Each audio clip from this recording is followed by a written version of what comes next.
Good morning, welcome back to BT, about 7:45. Thanks for starting your day with us. We are starting a brand new segment here today on BT called Your Pets. The pet lover, Courtney Ketchin's going to bring you everything you need to know about your pets, from health to grooming to training to safety. She's going to have everything covered. In today's Your Pets, she takes a look at the importance of oral health for dogs. Let's take a look.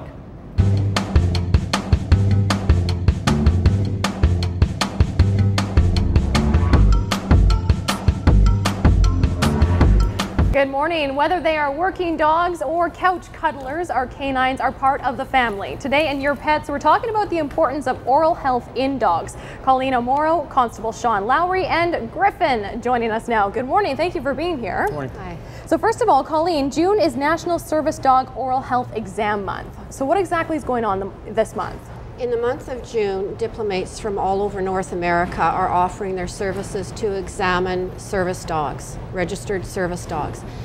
We understand how important oral health is to health of the whole body and to helping the dog be pain-free and able to do their work.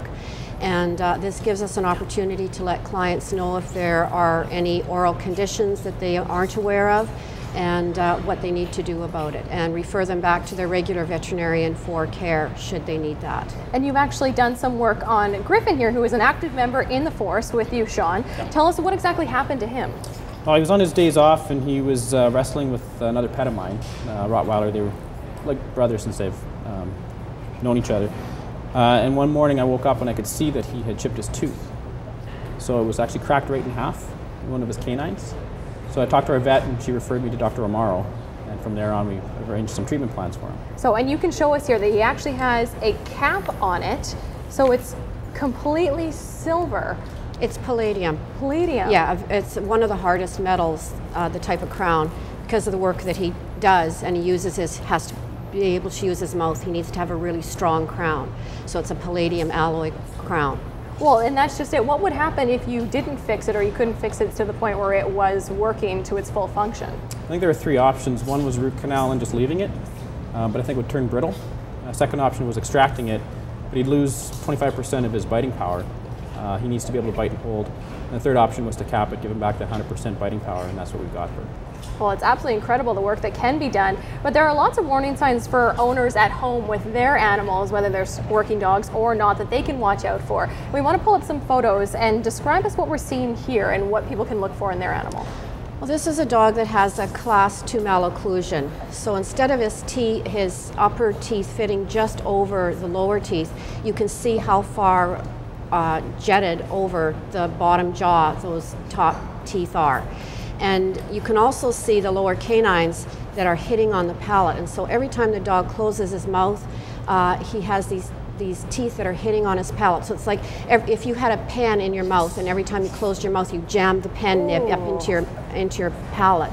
That's the type of pain that this dog is living with on an ongoing basis. Ouch. And another one that people can watch out for is a discolored tooth. Yes.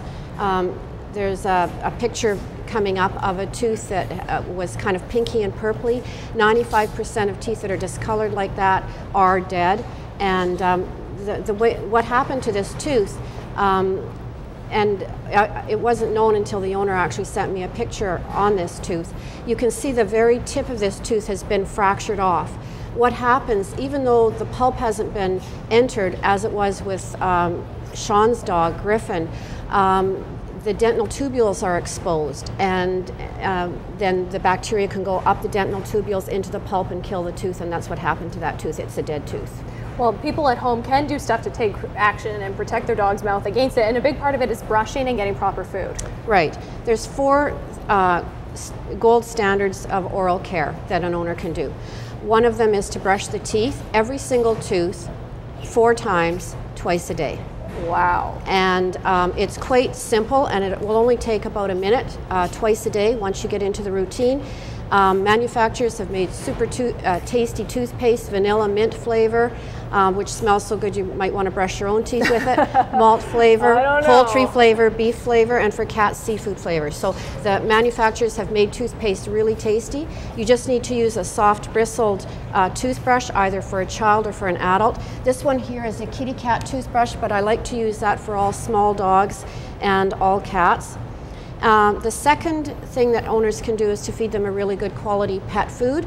And I've brought a couple of examples of pet food that has been shown to be 37% better than doing nothing if you're not brushing the teeth. Then you're 37% better than just so even if you can't feeding any other brush, type of food. Get the proper food. Well, Right. all your questions can be answered by your local vet. Thank you so much for being here today. All the best. Shawn Griffin seems to be doing just fine here, chomping on the ball, so I'm sure he'll stay in service for a long time thanks to your work. And that's Your Pets for today.